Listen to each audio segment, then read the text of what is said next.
नमस्कार दोस्तों, स्वागत है आपका एक बार फिर से हिंद न्यूज़ पॉलिटिक्स में। हम आपके लिए लेकर हाजिर हुए लोकसभा चुनाव का महासर्वे ओपिनियन पोल। इस ओपिनियन पोल में हम आपको बताएंगे भारत में अब की बार किस पार्टी की बनेगी सरकार। क्या बीजेपी फिर लहराएगी अपना परचम या कांग्रेस पार्टी बीजेपी का करेगी पूरी तरह से सुपड़ा साफ। लेकिन सबसे पहले आपको बता दें, भारत में लोकसभा की 543 सीटें हैं और किसी भी पार्टी को अपनी सरकार बनाने के लिए 272 सीटें जीतने की ज़रूरत होती है। जो पार्टी लोकसभा चुनाव में 272 सीटें जीतती है वह अपनी सरकार बनाती है। तो दोस्तों, ये था लोकसभा चुनाव की सीटों का आंकड़ा। लेकिन अब बात करेंगे लोकसभा चुनाव 2019 में किस पार्टी को कितनी सीटें मिली थी। जी हाँ दोस्तों, आपको बता दें, लोकसभा चुनाव 2019 में बीजेपी को 303 सीटें मिली थी, वहीं कांग्रेस पार्टी को 52 सीटें मिली थी और अन्य के खाते में 187 सीटें गई थी। तो दोस्तों, ये था लोकसभा चुनाव 2019 का रिजल्ट। लेकिन हम आपको बताने वाले हैं 2024 में होने वाले लोकसभा चुनाव में किस पार्टी को कितनी सीटें मिलेंगी। उससे पहले आपको बता दें, अगर आप भी चाहते हैं कि पीएफआई और बजरंग दल पर भारत में पूरी तरीके से प्रतिबंध लगाया जाए तो वीडियो को दिल से लाइक करके चैनल को सब्सक्राइब कर लें और साथ ही साथ हमें कमेंट में ज़रूर बताएं कि आप हमारी वीडियो को किस राज्य और किस जिले से देख रहे हैं। दोस्तों, इसी के साथ बात करते हैं भारत के पहले राज्य की, जिसका नाम है केरल। केरल में लोकसभा की 20 सीटें हैं, जिसमें बीजेपी को 1 सीट मिल सकती है। वहीं कांग्रेस पार्टी के खाते में 10 सीटें जा सकती हैं और एलडीएफ को 9 सीटें मिलती दिखाई दे रही हैं। यहाँ पर अन्य का खाता नहीं खुल रहा है। इसी के साथ बात करते हैं असम की। असम में लोकसभा की 14 सीटें हैं, जिसमें बीजेपी के खाते में 6 सीटें जा सकती हैं और कांग्रेस पार्टी को 7 सीटें मिल सकती हैं।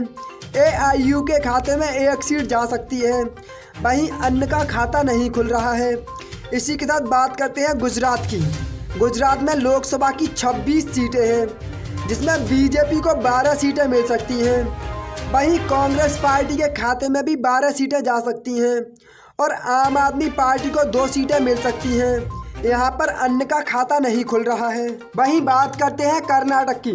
कर्नाटक में लोकसभा की 28 सीटें हैं, जिसमें बीजेपी को मात्र 6 सीटें मिल सकती हैं और कांग्रेस पार्टी के खाते में 20 सीटें जा सकती हैं। वहीं जेडीएस को 2 सीटें मिल सकती हैं और बहुजन समाजवादी पार्टी का खाता नहीं खुल रहा है। इसी के साथ बात करते हैं कश्मीर की। कश्मीर में लोकसभा की 6 सीटें हैं, जिसमें बीजेपी के खाते में मात्र 1 सीट जा सकती है और कांग्रेस पार्टी को 3 सीटें मिल सकती हैं। वहीं पीडीपी के खाते में 2 सीटें जा सकती हैं और नेशनल कांग्रेस का यहाँ पर खाता नहीं खुल रहा है। वहीं बात करते हैं हरियाणा की। हरियाणा में लोकसभा की 10 सीटें हैं, जिसमें बीजेपी के खाते में 4 सीटें जा सकती हैं। वहीं कांग्रेस पार्टी को 5 सीटें मिलती दिखाई दे रही हैं और जेजेपी का खाता नहीं खुल रहा है। वहीं आम आदमी पार्टी के खाते में 1 सीट जा सकती है। वहीं बात करते हैं दिल्ली की। दिल्ली में लोकसभा की 7 सीटें हैं, जिसमें बीजेपी के खाते में 1 सीट जा सकती है। वहीं कांग्रेस पार्टी को 2 सीटें मिल सकती हैं और आम आदमी पार्टी के खाते में 4 सीटें जा सकती हैं। यहाँ पर अन्य का खाता नहीं खुल रहा है। वहीं बात करते हैं पंजाब की। पंजाब में लोकसभा की 13 सीटें हैं, जिसमें बीजेपी के खाते में 1 सीट जा सकती है। वहीं कांग्रेस पार्टी को 4 सीटें मिल सकती हैं और आम आदमी पार्टी के खाते में 7 सीटें जा सकती हैं और यहाँ पर अन्य का खाता नहीं खुल रहा है। वहीं बात करते हैं मध्य प्रदेश की। मध्य प्रदेश में लोकसभा की 29 सीटें हैं, जिसमें बीजेपी के खातों में 10 सीटें जा सकती हैं और कांग्रेस पार्टी को 17 सीटें मिल सकती हैं। वहीं बहुजन समाज पार्टी के खाते में 2 सीटें जा सकती हैं और अन्य का यहाँ पर खाता नहीं खुल रहा है। वहीं बात करते हैं झारखंड की। झारखंड में लोकसभा की 14 सीटें हैं, जिसमें बीजेपी के खाते में 3 सीटें जा सकती हैं और कांग्रेस पार्टी को 6 सीटें मिल सकती हैं। जेएमएम के खाते में 5 सीटें जा सकती हैं। यहाँ पर अन्य का खाता नहीं खुल रहा है। बात करते हैं आंध्र प्रदेश की। आंध्र प्रदेश में लोकसभा की 25 सीटें हैं, जिसमें बीजेपी के खाते में 6 सीटें जा सकती हैं। वहीं कांग्रेस पार्टी को भी 6 सीटें मिल सकती हैं। वाईआरएस के खाते में 10 सीटें जा सकती हैं और टीडीपी के खाते में 3 सीटें जाती दिखाई दे रही हैं। इसी के साथ बात करते हैं उड़ीसा की। उड़ीसा में लोकसभा की 21 सीटें हैं, जिसमें बीजेपी के खाते में 6 सीटें जा सकती हैं।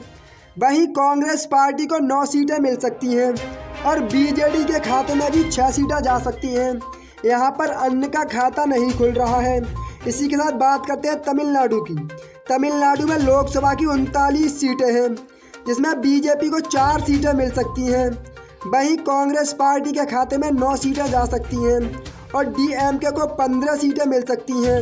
एएलए के खाते में 10 सीटें जाती दिखाई दे रही हैं। वहीं बात करते हैं बिहार की। बिहार में लोकसभा की 40 सीटें हैं, जिसमें बीजेपी को 12 सीटें मिल सकती हैं और कांग्रेस पार्टी के खाते में 5 सीटें जा सकती हैं। वहीं आरजेडी को 15 सीटें मिल सकती हैं और जेडीयू को 8 सीटें मिल सकती हैं। इसी के साथ बात करते हैं राजस्थान की। राजस्थान में लोकसभा की 25 सीटें हैं, जिसमें बीजेपी को 10 सीटें मिल सकती हैं और कांग्रेस पार्टी के खाते में 14 सीटें जा सकती हैं। वहीं आरएलपी को 1 सीट मिल सकती है और अन्य का यहाँ पर खाता नहीं खुल रहा है। वहीं बात करते हैं उत्तर प्रदेश की। उत्तर प्रदेश में लोकसभा की 80 सीटें हैं, जिसमें बीजेपी को 30 सीटें मिल सकती हैं और कांग्रेस पार्टी को 16 सीटें मिल सकती हैं। वहीं समाजवादी पार्टी के खाते में 30 सीटें जा सकती हैं और बहुजन समाज पार्टी को 2 सीटें मिलती दिखाई दे रही हैं। वहीं बात करते हैं उत्तराखंड की। उत्तराखंड में लोकसभा की 5 सीटें हैं, जिसमें बीजेपी को 3 सीटें मिल सकती हैं और कांग्रेस पार्टी के खाते में 2 सीटें जा सकती हैं। यहाँ पर बहुजन समाज पार्टी और आम आदमी पार्टी का खाता नहीं खुल रहा है। इसी के साथ बात करते हैं पश्चिम बंगाल की। पश्चिम बंगाल में लोकसभा की 42 सीटें हैं, जिसमें बीजेपी को 12 सीटें मिल सकती हैं। वहीं कांग्रेस पार्टी के खाते में 5 सीटें जा सकती हैं और टीएमसी को 25 सीटें मिल सकती हैं। यहाँ पर सीपीआईएम का खाता नहीं खुल रहा है। वहीं बात करते हैं अरुणाचल प्रदेश की। अरुणाचल प्रदेश में लोकसभा की 2 सीटें हैं, जिसमें बीजेपी के खाते में 1 सीट जा सकती है। वहीं कांग्रेस पार्टी को भी 1 सीट मिल सकती है। यहाँ पर समाजवादी पार्टी और बहुजन समाज पार्टी का खाता नहीं खुल रहा है। इसी के साथ बात करते हैं मेघालय की। मेघालय में भी लोकसभा की 2 सीटें हैं, जिसमें बीजेपी के खाते में 1 सीट जा सकती है। वहीं कांग्रेस पार्टी के खाते में भी 1 सीट जा सकती है। यहाँ पर अन्य पार्टी का खाता नहीं खुल रहा है। वहीं बात करते हैं लक्षद्वीप की। लक्षद्वीप में लोकसभा की 1 सीट है, जो कि कांग्रेस पार्टी के खाते में जाती दिखाई दे रही है। यहाँ पर किसी भी पार्टी का खाता नहीं खुल रहा है। इसी के साथ बात करते हैं महाराष्ट्र की। महाराष्ट्र में लोकसभा की 48 सीटें हैं, जिसमें बीजेपी के खाते में 15 सीटें जा सकती हैं। वहीं कांग्रेस पार्टी के खाते में 14 सीटें जाती दिखाई दे रही हैं और शिवसेना के खाते में 10 सीटें जा सकती हैं। वहीं नेशनल कांग्रेस पार्टी के खाते में 8 सीटें जाती दिखाई दे रही हैं। इसी के साथ बात करते हैं छत्तीसगढ़ की। छत्तीसगढ़ में लोकसभा की 11 सीटें हैं, जिसमें बीजेपी को 5 सीटें मिल सकती हैं। वहीं कांग्रेस पार्टी के खाते में 6 सीटें जा सकती हैं। छत्तीसगढ़ में आम आदमी पार्टी और अन्य का खाता नहीं खुल रहा है। इसी के साथ बात करते हैं तेलंगाना की। तेलंगाना में लोकसभा की 17 सीटें हैं, जिसमें बीजेपी के खाते में मात्र 3 सीटें जा सकती हैं। वहीं कांग्रेस पार्टी को 5 सीटें मिल सकती हैं और बीआरएस के खाते में 7 सीटें जा सकती हैं। वहीं असादुद्दीन ओवैसी की एआईएमआईएम को 2 सीटें मिल सकती हैं। तो दोस्तों, ये था लोकसभा चुनाव का महासर्वे ओपिनियन पोल। इसके जो आंकड़े निकल कर आए हैं वो आपको बताने वाले हैं। दोस्तों, आपको बता दें, लोकसभा चुनाव में अब की बार बीजेपी को 150 सीटें मिल सकती हैं। वहीं कांग्रेस पार्टी के खाते में 190 सीटें जा सकती हैं और आम आदमी पार्टी को 50 सीटें मिल सकती हैं। वहीं 10 सीटें बहुजन समाजवादी पार्टी के खाते में जा सकती हैं और टीएमसी को 25 सीटें मिल सकती हैं।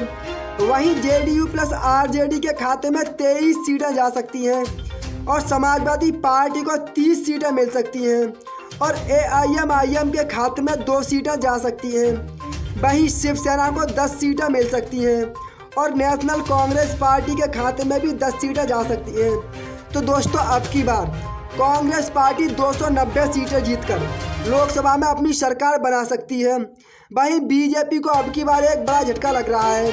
बीजेपी को अब की बार मात्र 150 सीटें मिल सकती हैं। तो दोस्तों, अगर बात करें लोकसभा चुनाव 2019 के रिजल्ट की, तो दोस्तों 2019 में बीजेपी को 303 सीटें मिली थी, वहीं कांग्रेस पार्टी को मात्र 52 सीटें मिली थी और अन्य पार्टियों के खाते में 187 सीटें गई थी। लेकिन इस बार बीजेपी को एक बड़ा झटका लग रहा है। बीजेपी को अब की बार मात्र 150 सीटें मिल सकती हैं, वहीं कांग्रेस पार्टी को 290 सीटें मिल सकती हैं और कांग्रेस पार्टी लोकसभा चुनाव में 290 सीटें जीतकर पूर्ण बहुमत से अपनी सरकार बना रही है। तो दोस्तों ये था लोकसभा चुनाव 2024 का महासर्वे ओपिनियन पोल। दोस्तों हमारे ओपिनियन पोल के अनुसार कांग्रेस पार्टी 290 सीटें जीतकर लोकसभा चुनाव 2024 में पूर्ण बहुमत से अपनी सरकार बना रही है। तो दोस्तों हमारे ओपिनियन पोल में आपको कोई समस्या मालूम दी हो तो कमेंट में ज़रूर बताएं। मिलते हैं अगली वीडियो में, तब तक के लिए दिल से जय हिंद और जय भारत।